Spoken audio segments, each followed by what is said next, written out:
Дорогие друзья, с великим праздником Победы вас всех! Ветеранам войны желаю крепкого здоровья. Пусть у них все будет хорошо. В Великой Отечественной войне участвовали и положили свои головы наши родные. Мой дед Алтынов Сергей Васильевич и дядя Алтынов Василий Сергеевич. Я сейчас немного вам расскажу о наших родных, со слов нашей мамы, с ее воспоминаний, которые были напечатаны в газете «Демские зори» от 2 апреля 2020 года. Василий Алтынов родился в 1922 году в селе Судосево, больше Березняковского района Мордовской АССР. В семье было 6 детей, Вася старший. В 1939 году по ложному доносу в семье Алтыновых был арестован отец Сергей Васильевич. После суда его направили в лагеря Марийской АССР. После окончания 10 классов из-за трудного материального положения в семье Василий решает пойти работать.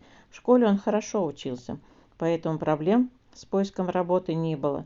Устроился в сельский совет секретарем. Когда началась война, ему вменили в обязанность разносить повестки. Неуютно он себя чувствовал в этой должности.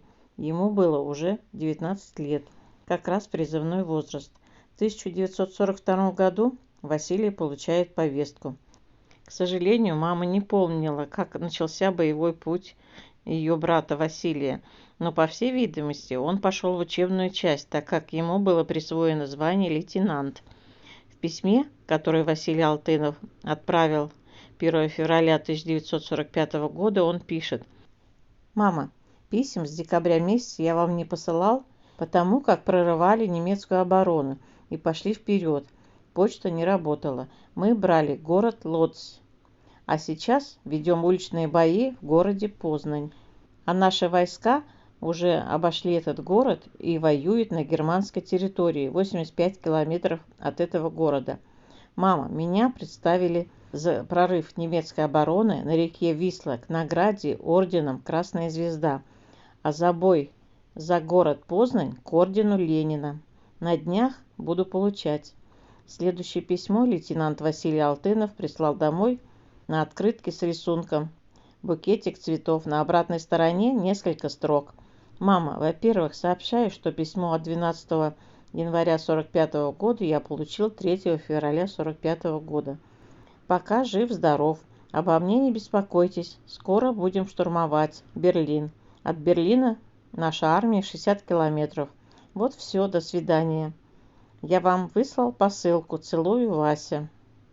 Это было последнее письмо от Алтынова Василия. Через неделю, 10 февраля 1945 года, лейтенант Алтынов Василий Сергеевич, командир батареи 1191 легкого артиллерийского полка 29-й артиллерийской дивизии прорыва, пропал без вести в Польше.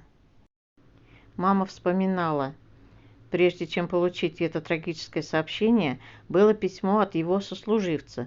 В нем он сообщал, что его друг Алтынов Василий во время кровопролитных уличных боев в городе Познань подорвался на мине. На месте подрыва осталась лишь глубокая воронка. С фронта после гибели Василия в семью Алтыновых пришло 2 посылки. Одна от Василия, о которой он сообщал в письме. Когда пришла вторая посылка, то все Алтыновы были безмерно рады и счастливы. Значит, Василий жив. Оказалось, что эту посылку прислали сослуживцы лейтенанта Алтынов в знак уважения и доброй памяти их любимого командира, не дожившего совсем немного до победного мая 1945 года. Держалась как могла, уже в конце не смогла сдержаться. Не менее трагична судьба отца Василия, Сергея Васильевича. Мама вспоминает, что письма от отца во время войны не получали они, но знали, что он невиновен, и надеялись, что обязательно вернется домой, но жизнь распорядилась по-своему. Согласно архивной справке, Алтынов Сергей Васильевич, 1896 года рождения, погиб 10 августа 1942 года и похоронили в Ленинградской области поселке Кириши. А по делу 1938 года Алтынов Сергей Васильевич был реабилитирован посмертно в 1956 году. Мы будем вечно помнить о подвигах наших доблестных воинов, наших родных и близких, погибших на полях сражения в этой ужасной войне, а выжившим ветеранам крепкого здоровья на долгие годы.